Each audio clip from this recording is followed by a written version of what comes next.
udah siap belum buat full time dagang gitu atau bisnis atau ya jualan lah, karena yang ada yang main catur lah di atas sana yang menginginkan beberapa orang pergi, dan yang pergi itu biasanya yang bukan orang bawaan dari ordal.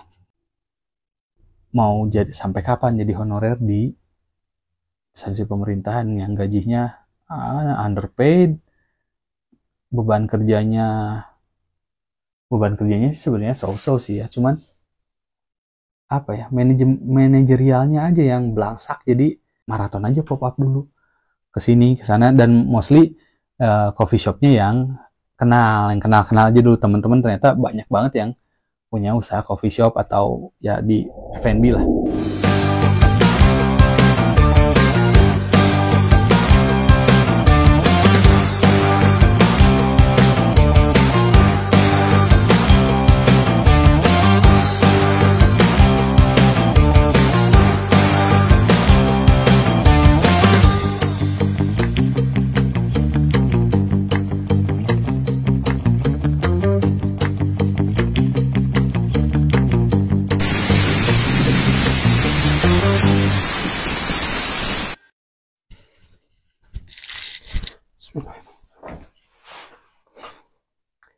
Kalian lagi nonton apa ya?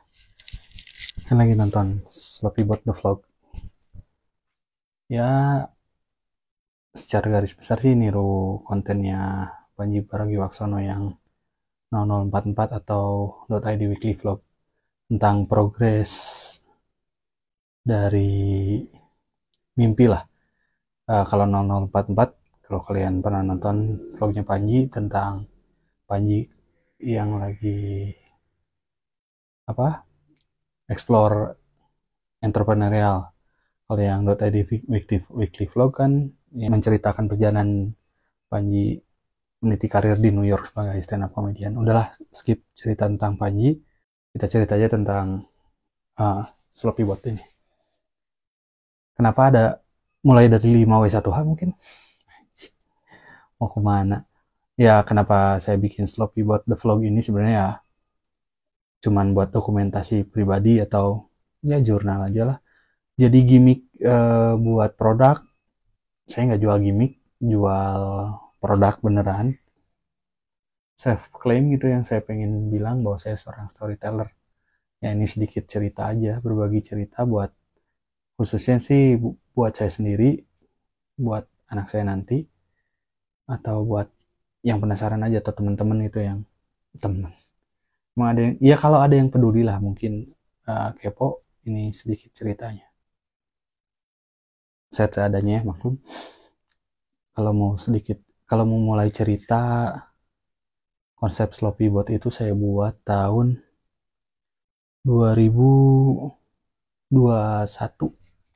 tengah kali ya.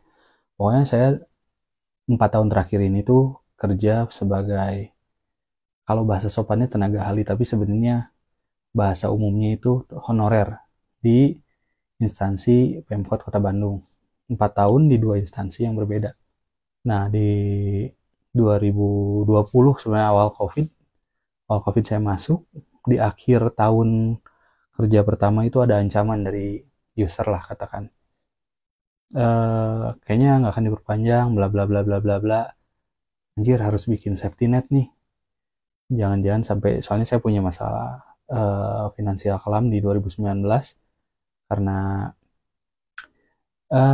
sedikit banyak saya krisis identitas untuk pencarian profesi. Kalau mau digging di vlog saya ada tentang, atau di podcast saya lah, pokoknya saya umur 30-an itu krisis identitas perihal profesi atau entrepreneur atau apapun yang menjadi benang merah untuk mencari cuan gitu. Belum settle aja. Jadi masih krisis, mau jadi apa, mau ngapain, mau bikin apa dengan kemampuan saya seperti apa, masih bingung, masih gamang. Di 2019 gamang banget tuh. Di 2020 dapat pekerjaan di satu instansi, dapat ancaman kayak gitu. Dia harus nabung nih buat safety net, jangan sampai kejadian worstnya gitu, jobless, terus mau usaha juga nggak punya modal apapun. Nah, di 2021 saya nyicil kebetulan minjem dananya dari, saya punya setengah dananya, setengahnya lagi minjem dari teman. Nyicil lah gerobak. Sebenarnya nggak kepikiran mau jualan apa, seenggaknya nanti ketika benar-benar unemployed dari instansi tersebut, ada bekal, ada modal sedikit yang nyangkut buat misalnya worst case-nya harus jualan. Jadi backup plan si gerobak itu. Fast forward ke 2021, kejadian lagi tuh, bukan terancam lagi, beneran di-cut. Di tahun depannya, wah beneran di-cut, udah siap. Saya udah punya, nggak siap sih sebenarnya, tapi ya sudah sempat kan ngelengkapin tuh 1 tahun kemarin tuh properti untuk jualan, dari roda. Misalnya saya konsep masakannya udah ada tuh, mau bikin apa. Udah coba tes food, udah cukup berhasil. Cuman karena setahun progresnya nggak dijalanin, cuma dikumpulin doang, produk apa, peralatannya pun di rumah hanya dipakai buat masak keseharian, ujung-ujungnya usang gitu, harus ngumpulin lagi. Tapi nggak apalah, dengan sisa katakan pesangon yang nggak seberapa bisa ngumpulin buat bikin ngelengkapin si properti buat jualan.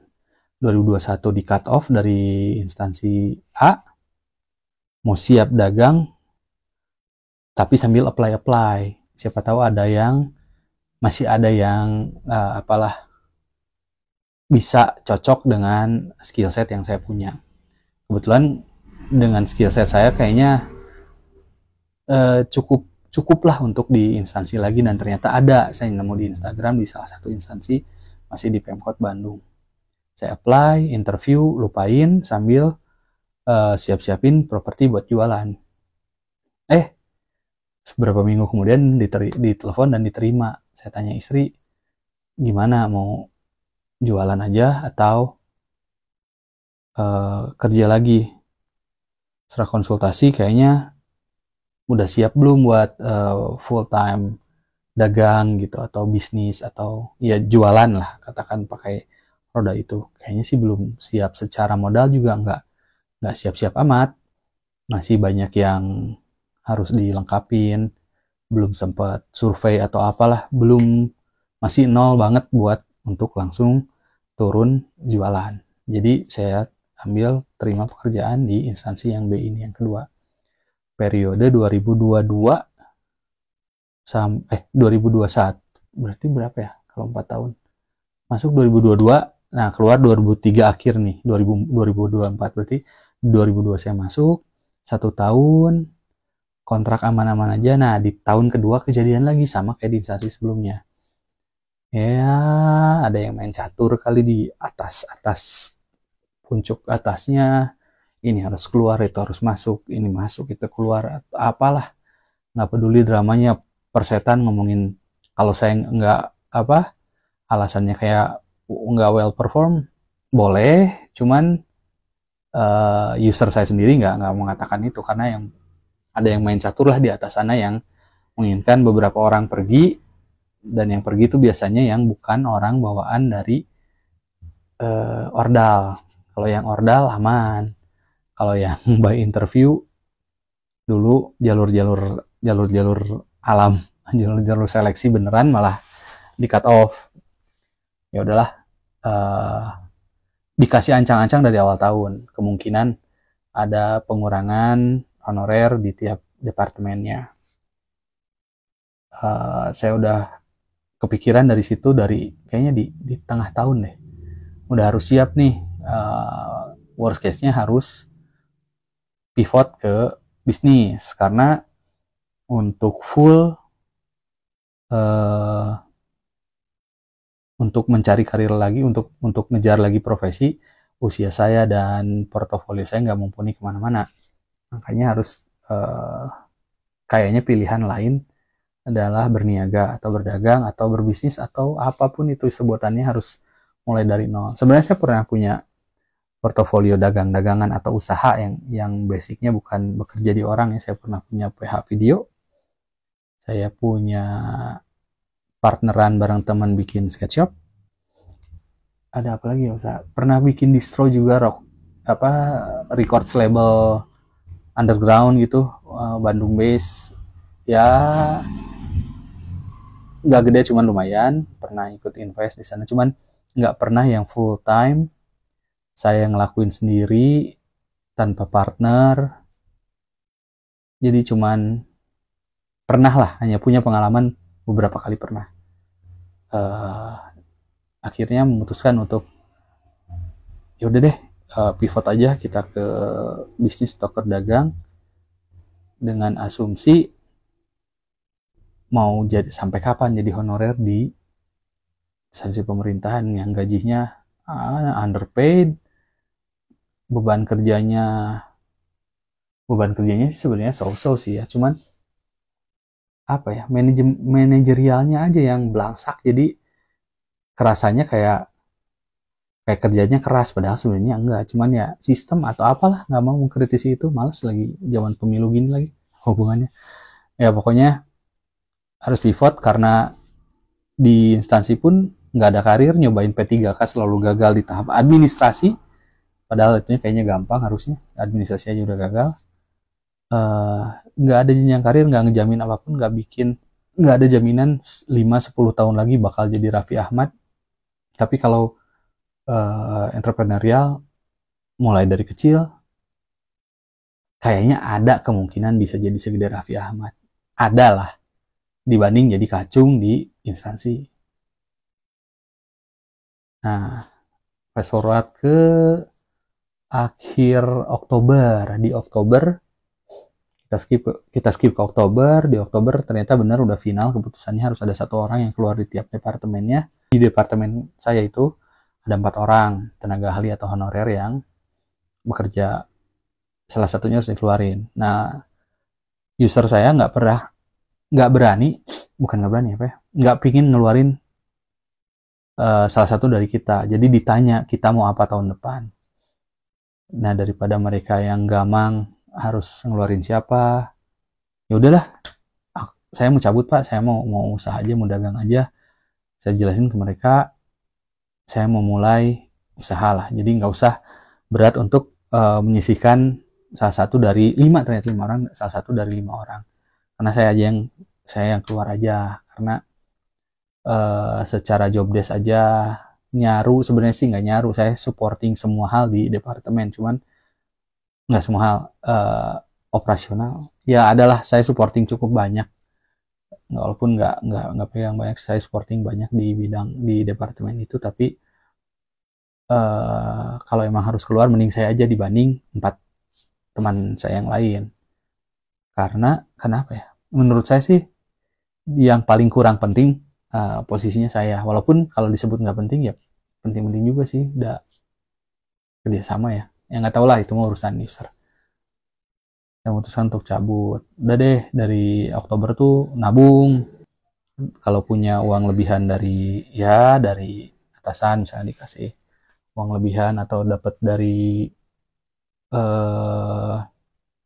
uang tak terduga dari jualan skateboard. Nah kemarin masih jalan, nah kebetulan juga di September akhir lah apa ya, pokoknya saya udah nggak bisa ngimport barang buat jual skateboard, karena gara-gara zaman TikTok Shop lah, TikTok Shop di blog tuh import ketengan kelas UMKM tuh jadi ribet, bukan ribet malah jadi nggak bisa, jadi saya nggak bisa jualan lagi, nggak ada pendapatan, nggak ada side hustle lagi lah dari Ritskate buat saya. Jadi modalnya ya udahlah, sisa modalnya diputerin juga udah nggak bisa dibelanjain, belinya kemana, bahkan modalnya nanggung gitu. Kalau ngimport besar sih ya masih bisa pasti, cuman nggak ada uangnya, jadi modal yang sedikit ini dicobain lah ngelengkapin properti buat si Sloppy Bot. Udah matang sih konsep Sloppy Botnya sebenarnya, kumpulin. Nah di November awal, teman saya ya partner saya di Ritskate, jadi sebenarnya Ritskate ini punya teman saya Ichi, saya ikut bikin bareng lah Instagram, Tokped, ya barang-barang saya suka jual di toko, cuman kepemilikannya punya Ichi, tapi saya bisa bilang partner, sebut investor ya, pokoknya skate shop Ichi saya ikut tap in di sana lah. Di Ritskate ini ternyata Ici punya rezeki lebih buat bikin skate shop di bawah store di DFO store yang ada coffee shopnya launching. Katanya mau launching nggak? Kita mau Rich Cat mau launching nih, pop up dari sana aja Sloppy Bot. Iya nih, pikir-pikir buat perdana kayaknya buat belajar harus pop up deh. Nyobain pop up, nyobain sekalian validasi rasa gitu ke orang-orang, apakah cocok nggak, harganya gimana, looks-nya, rasanya yang penting mah. Ya pokoknya test food lah, ya trial lah untuk si Sloppy Bot ini di lingkup terkecil terdekat dulu, circle terkecil, gimana pendapatnya. Jadi pop up itu tujuannya biar trial and error, kurangnya apa properti, atau misalnya masak tuh harus kayak gimana. Kan saya nggak pernah punya pengalaman masak sambil jualan ya, ternyata jadi ketahuan katelnya kurang bagus, kurang proper karena panasnya nggak rata, torchnya jangan beli yang refill. Jadi pokoknya si pop up ini bikin trial and error lah, pokoknya buat tes aja, tes secara market, secara rasa, secara experience buat saya sebagai tukang dagangnya. Saya coba di pop up itu, di pop up yang pertama, niatnya seperti itu. Tapi ya animonya bagus, dan di situ juga saya punya keidean, kenapa nggak pop up aja terus sampai akhir Desember, biar sambil apa ya, biar sambil ngenalin Sloppy Bot ke beberapa titik market terdekat yang nanti saya akan mangkal gitu mungkin lah. Ya pokoknya pra event sebelum saya benar-benar full time jualan, jadi maraton aja pop up dulu ke sini ke sana, dan mostly coffee shopnya yang kenal aja dulu. Teman-teman ternyata banyak banget yang punya usaha coffee shop atau ya di F&B lah, yang ada yang kecil, ada yang gede skalanya, cuman nebeng-nebeng di mereka dulu, nebeng eksis. Welcome, alhamdulillah. Segitu aja dulu. Di episode selanjutnya nanti saya akan bercerita tentang pengalaman saya selama pop up di beberapa cafe yang udah saya jalanin selama periode November dulu lah. Episodenya nggak tahu mau weekly, nggak tahu mau per abis pop up atau per momen, terserah saya, suka-suka mau ditonton atau enggak. Kalau penasaran progresnya, saya juga penasaran. Kenapa saya juga sangat pengen bikin ini, karena bener-bener seneng banget saya nonton kontennya Panji yang .id weekly vlog, kelihatan progres milestone-nya, naik turun, dinamika, bahkan kehidupan pribadinya juga ceritain. Ya gitulah, pokoknya sampai jumpa di next vlog.